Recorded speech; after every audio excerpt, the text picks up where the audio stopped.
देखला तमाम बा अरे यूपीया बिहार में मजनुआ के नाम बा यूपीया बिहार में मजनुआ के नाम बा कम फेंको हो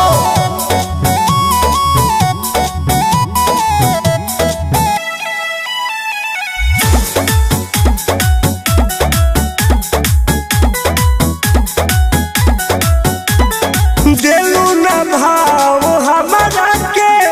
लुको में का हमारा कमी बा जनुआ तोहर रंगदार होतो तब हमरो में ना नमी बा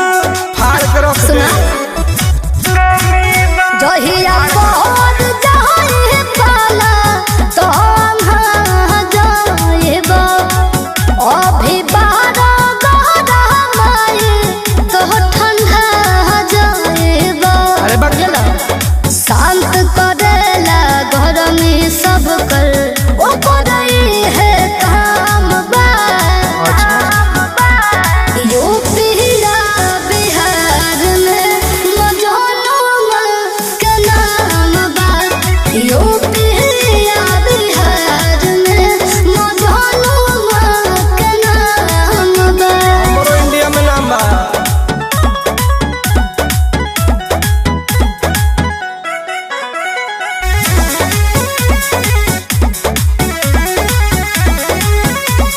साचो बतावो गोरी बड़ू जवाना से फसल हो हमरे लेखा बारे का तब का बोलो मरद असल हो ताऊ बताओ ना असल हो काहे लेत बारो तुम तो हालाका में अच्छा का तू जान लो फरा ऊंच खालाका में देख ले रवि अभिषेक आदित्य भइल बागा नाम बा यूपीया बिहार में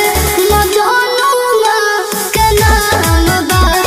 यूपीया बिहार में मजनुआ के नाम बा का कहली है